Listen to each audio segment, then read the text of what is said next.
Okay, here we have a low pressure sodium lamp, which is listed in the HID section of lamp catalogs as high intensity discharge. In reality, it is not an HID source, and it's a close second cousin to fluorescent and neon lamps. And in fact, it uses neon gas for starting, and the ballast inside just produces a high enough voltage to send a current through the long U-shaped arc tube through the neon gas. And there it is. There's the neon discharge. And the neon makes enough heat to start vaporizing the sodium, which the spots on the tube inside that you see is actually metallic sodium. And that'll vaporize as the lamp heats up. And then the sodium will start to go into the arc stream, and the lamp will slowly start to turn the yellowish color of sodium. Right now, the lamp is starting to warm up, and we've got to still have our neon discharge, which is red, like all neon discharges are. But you'll notice near the ends where the electrodes are, it's starting to shift to an orangish color. And along the sides of the tube, if the camera picks it up, there's a faint yellowish glow starting. That's the sodium metal starting to heat up, and it's starting to vaporize into the arc stream. Now you're starting to see the arc shift from a neon discharge to a sodium discharge. The neon gas is only there to make heat to vaporize the sodium.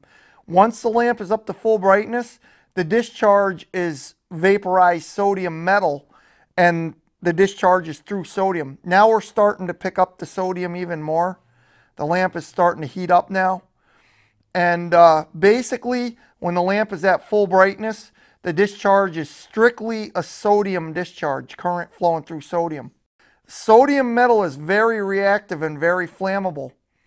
These lamps should never, when they burn out, be disposed of in the ordinary trash, because if the lamp should get broken and the sodium metal become exposed, it can actually start a fire in a garbage can or in a dumpster. They've been known to do it. Even if you break the lamp on the ground, the sodium will catch fire. So it's not a lamp to throw away in the regular trash. They should be put in a bucket with water and broken up underwater, so the sodium discharge or the sodium reaction can take place underwater where it can't cause a fire. Then the remains of the lamp, the broken remains, can be disposed of in the regular trash. Now we're starting to see the sodium discharge pick right up as the lamp picks up. These are a lamp I don't like to stare at very long when they're at full brightness, because being monochromatic, they can screw up the rods and cones in your eyes temporarily, and you won't be able to see colors for several hours at least. I looked at one for about 3 hours one day, and all I saw was green for about a day, for about 12 hours. Another virtue of this lamp I didn't mention is if there's a power interruption, the lamp will restrike immediately. There's no cool down time because they're a low pressure lamp, so the voltage available from the ballast will restrike the lamp.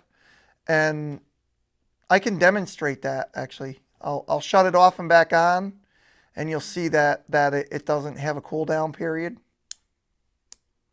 See, it restrikes immediately because the lamp doesn't make enough pressure in its arc to not be able to restart when it's hot.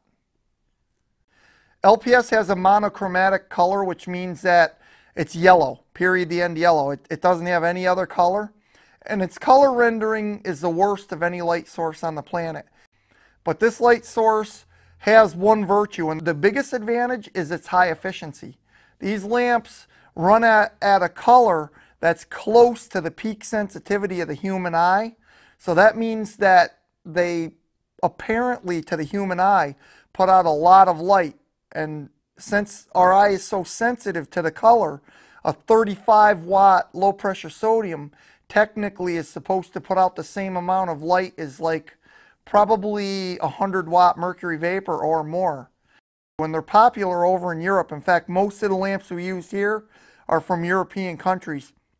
This specimen is a Norelco Philips, made in Holland, and a lot of them are made in the UK too. These lamps were common, well, fairly common in the USA for a while, during the late 70s, but they kind of fell out of favor.